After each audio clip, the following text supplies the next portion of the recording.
Boston to welcome Anne Fontaine, French designer. She is actually in the process of moving her business to New York City, and she's visiting Boston for a special evening tonight. And exclusively, she will respond to a few questions. We're having a very informal conversation. Anne, thank you so much. I'm going to ask you a few questions. Feel free to tell us anything you want. Thank you. Thank you. Nice to invite me. You're very welcome. Let's start with your personal experience. When you look back at your career and your life, what would you say is your greatest achievement? I think first for me is my three children. Three children. Oui, mes trois enfants, c'est quelque chose de très important pour moi. Et évidemment, aujourd'hui, avec ma maison de couture, nous sommes dans les trois continents, qu'ils soient en Europe, qu'ils soient en Asie, qu'ils soient aussi aux États-Unis. Oui, c'est une belle aventure de vie. Et là, vous venez de déménager donc à New York.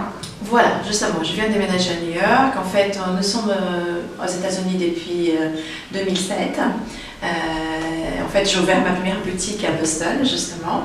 Et aujourd'hui, nous avons 25 points de vente, 25 boutiques en nom propre aux États-Unis. Ouais, c'est génial. C'est une belle aventure. Ça commence à faire, oui. Oui, c'est super. C'est bien que vous ayez choisi Boston tout au début, en 2007. Ça fait 11 ans, 12 ans bientôt à Boston. Exactement. C'est super. En fait, je pense qu'on est un peu effrayé par les États-Unis quand on arrive. Surtout qu'à New York, c'est the big city, the big apple. Et en fait, Boston nous donne un petit peu le fil d'avoir un côté très européen. Et pour nous, c'est un peu plus facile d'arriver à Boston qu'à New York City. Oui, il y a un petit côté rassurant. Exactement, exactement. D'accord. On a retrouvé plus nos repères ici pour démarrer. Oui, ok. On va parler maintenant du work-life balance. Alors déjà, qu'est-ce que vous pensez de ce terme de work-life balance, d'équilibre la vie professionnelle et la vie personnelle? Est-ce que ça existe et comment vous faites? Alors, vous savez, pour moi, c'est quelque chose de fondamental. Déjà, tout simplement par mon goût, vous voyez, je suis noir-blanc, le yin et yang. Pour moi, c'est fondamental d'avoir cette balance. Moi, j'essaie toujours justement d'expliquer à mes enfants, parce que j'en ai 3 aujourd'hui, une de 17, une de 11 et une petite de 4 ans. Et en fait, j'essaie toujours d'expliquer, nous avons 5 choses importantes que nous devons accomplir tous les jours de notre vie. La première, c'est effectivement faire quelque chose pour qui vous aimez, en fait, pour quelqu'un que vous aime. I mix in French and I try to speak in French. It's okay, it's alright. Non, vous devez faire quelque chose pour qui vous aimez, en fait. Oui. Alors, qu'il soit en fait pour votre famille, qu'il soit en fait pour vos amis. Et après, c'est très important aussi, votre santé et votre santé, c'est fondamental, bien manger, et donc ça c'est quelque chose aussi super important. Et la troisième, c'est effectivement, moi je sépare toujours la famille, les amis du couple. Parce qu'un couple ne peut pas exister non plus si nous ne prenons pas du temps pour rester en compagnie de celui qu'on aime le plus aussi, qu'on a créé notre famille.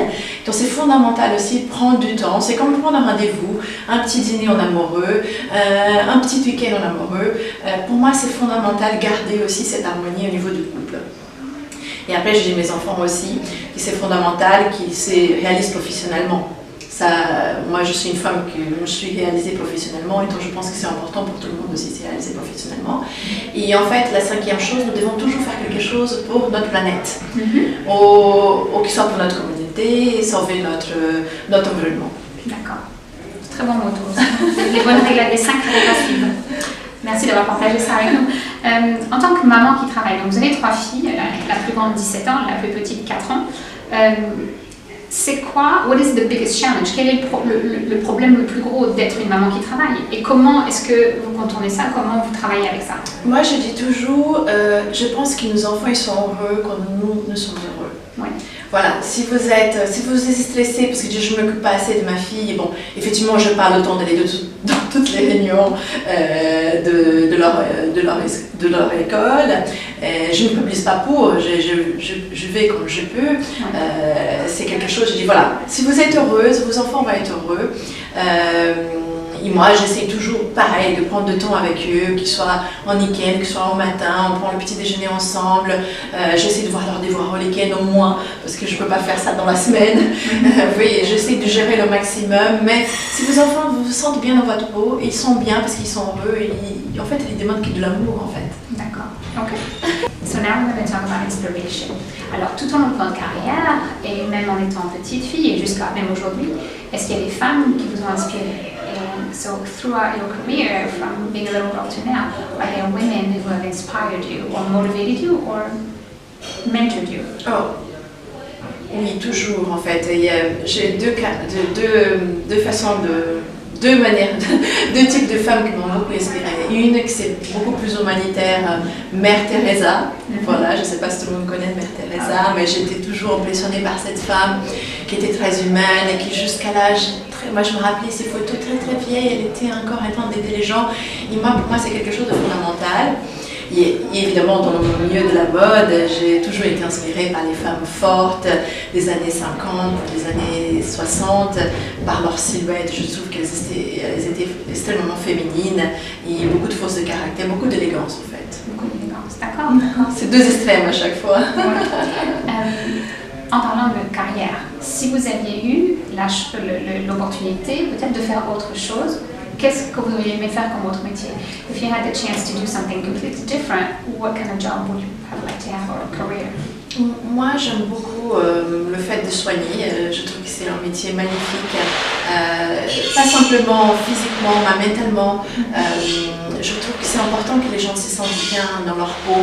Et peut-être je prendrais plutôt une carrière dans ce secteur-là. Et en fait, avant d'être dans la mode, moi j'ai fait de la biologie aussi, parce qu'en fait je voulais sauvegarder en fait notre environnement. Et je pensais que la meilleure façon de faire, c'est en fait trouver des matières naturelles pour faire des produits de beauté par ces matières. Et en fait, avant de faire de la mode, je faisais surtout de la biologie en fait pour créer un métier. D'accord, c'est très intéressant. Et vous êtes passée dans la mode comment alors? Alors, moi je dis toujours que je suis passée dans la mode parce qu'en fait l'histoire d'Anne Fontaine c'est une histoire d'amour, c'est une belle rencontre avec mon mari. Lui il était dans la mode industrielle, moi je faisais des études de biologie et on s'est rencontrés à Paris avec des amis et en fait on s'est jamais quittés. En fait j'étais dans un bateau, en fait je suis née au Brésil, maman est brésilienne, papa était français et en fait je suis venue finir mes études à 17 ans en France. Et avant ça, avant de quitter le Brésil, parce que c'est un pays extraordinaire, j'ai eu la chance de faire un énorme voyage. J'ai voyagé pendant une année complète et j'ai eu la chance d'habiter aussi chez les Indiens d'Amazonie. Alors c'était une expérience que je ne pourrais jamais oublier de ma vie et j'ai compris en fait le sens, vraiment l'importance de vivre en communauté avec la nature. On trouve tout ce que nous avons besoin. Vous savez, il y a des petites anecdotes toujours quand j'étais dans la forêt. L'Indien il a dit quand vous allez vous balader dans la forêt, il m'a montré une énorme feuille, il a tourné cette feuille, regardez ici c'est la maison de la tarentula. Alors, par contre, si vous faites piquer par cette tarentula, surtout respirez avant et n'oubliez pas qu'en dessous de cette grande feuille, il y a des petites feuilles. Ici, en fait, le médicament pour soigner cette piqûre. Donc, c'est une petite anecdote, mais c'est juste pour vous montrer qu'en fait, dans la nature, vous trouvez tout ce que vous avez besoin. En fait, vous avez le poison et vous avez l'antidote. D'accord. C'est une bonne anecdote. Ok. Parlons des femmes dans le milieu du travail. Dans votre entreprise, parce que maintenant, donc 25 boutiques aux US. Voilà, nous avons 65 boutiques dans le monde maintenant. D'accord. Donc à peu près combien d'employés? Alors, nous sommes environ 500. D'accord. Et sur les 500, à peu près combien de femmes? La majorité. D'accord. On n'est pas dans l'égalité, hein, hommes-femmes. Non, mais pour une fois, c'est bien, plus de femmes, c'est très bien. On ne va pas se plaindre. Est-ce qu'il y a des programmes spéciaux pour aider les femmes chez Anne Fontaine? Pour moi, c'est très important. Moi, je suis une femme aussi qui travaille. Et en fait, dans toutes mes possibilités, à chaque fois, une femme, la grossesse pour nous c'est quelque chose de magnifique, pour moi en tout cas c'est quelque chose de magnifique. Quand une femme tombe enceinte chez nous, on le démarre déjà pour l'offrir en cadeau pour sa naissance. Donc, ça veut dire elles ont bon de cadeaux, elles vont chercher ce qui lui plaît, parce que pour moi c'est un bonheur de la nature et il faut savoir le respecter. Et après aussi nous faisons des cours d'anglais, parce qu'en fait mon atelier il est en Fleurs et malheureusement quand on n'est pas dans une grande ville on a moins de possibilités. Et en fait le mercredi, maintenant elles ont un cours en mercredi enfance, mais le mercredi il y avait plein d'enfants qui couraient, j'avais des fournisseurs qui venaient me visiter pour me vendre des tissus et ils disaient mais il y a trop d'enfants chez vous. Je dis oui, c'est le cours d'anglais le mercredi. Donc vous offrez des cours d'anglais aux enfants des employés. Exactement. C'est génial ça. Nous faisons toujours des énormes fêtes pour les enfants, la fin d'année aussi, les donner des cadeaux.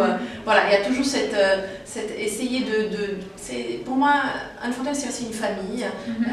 Et je pense que c'est des valeurs qu'il faut continuer. J'ai une salle des sports dans notre atelier, dans notre bureau dans Fleurs, pour que les gens aussi puissent se sentir bien dans leur peau. Je pense que c'est très important. Voilà. Si les gens sont bien, ils travaillent heureusement aussi. Voilà, c'est une harmonie à essayer toujours de garder. D'accord. Toujours sur le même sujet, est-ce qu'il y a de la flexibilité? Comment ça marche? Je suppose que d'un pays sur un autre, c'est pas la même chose? Complètement, c'est complètement différent. Moi, c'est vrai que moi, je suis plus habituée à notre couture en France. Aux États-Unis, je connais moins les lois. C'est plutôt mon mari qui gère les lois américaines. Mais en France, la flexibilité du travail, elle est faite chez nous. Bon, j'ai des femmes qui ont des petits-enfants aussi. On a dit, Joanne, je vais travailler 2 fois par semaine, 3 fois par semaine, on s'arrange. On a toujours des solutions, en fait. D'accord, ok. Oui, c'est très féminin de trouver des solutions. Voilà. Maintenant, on va parler un peu, we're almost done with our conversation. Yeah. On va parler advice, donc conseil. If you could speak to Anne Fontaine when you were 20 or 30 years old, what would you tell yourself? Donc si vous pouviez vous parler à vous-même quand vous aviez 20 ans ou 30 ans, qu'est-ce que vous diriez? Quel conseil vous donneriez? Quel conseil je me donnerais?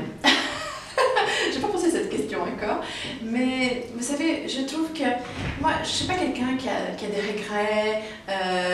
Évidemment, j'ai fait des choses parfois trop vite, mais parfois c'était aussi bien de faire vite. Vous voyez, moi je me suis mariée à 22 ans, c'était très jeune, mais bon, voilà, des choses un peu comme ça. Je suis quelqu'un de passionnel. Parfois, la passion peut vous tourner de tout, mais parfois aussi peut vous donner des opportunités énormes. Donc c'est difficile de dire, voilà, après j'ai dit, vas-y, on peut plus piano, mais c'est ce qui m'a permis d'être là aujourd'hui. C'est aussi parce que j'étais speed et que je voulais faire les choses rapidement. Et voilà, je pense qu'il faut gérer son caractère aussi.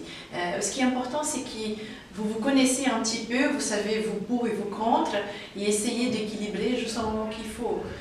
Parce que parfois, vos côtés négatifs peuvent aussi vous aider à aller un peu plus loin parfois. Ouais. Parfois, elles vont aussi vous font faire des bêtises. Ouais. Mais voilà, je pense qu'il ne faut pas non plus trop réfléchir. Je pense que c'est important d'avoir une passion. Et quand vous êtes passionné, vous pouvez vraiment faire, comme on dit, mouvoir des montagnes. Voilà. Ouais. Alors, notre dernière question, ça va être quel conseil donnez-vous aux juniors aujourd'hui, aux femmes qui travaillent ici, en particulier aux US, mais à toutes nos femmes multiculturelles, parce que notre audience, c'est vraiment la femme multiculturelle. Vous êtes super multiculturelle, Ouais, donc... Non, mais je pense que c'est toujours dans la même lignée. Je pense que si vous avez un rêve, il faut y aller chercher votre rêve. Parce que tout le monde va vous dire « Ah oui, c'est difficile, ne montez pas votre entreprise, vous allez avoir des problèmes et tout. » Mais bon, ça fait partie de la vie, ces problèmes. Il faut les gérer, il faut avancer et c'est aussi des plaisirs après. Voilà. Ben, merci beaucoup de votre temps. Je suis Merci vraiment ravie de vous rencontrer. Enchantée, en tout Super cas. conversation. Merci beaucoup. Bienvenue à Boston et puis bienvenue pour l'aventure américaine. Oui, ravie de cette nouvelle aventure. Merci. I will see you next time for another interview. Thank you.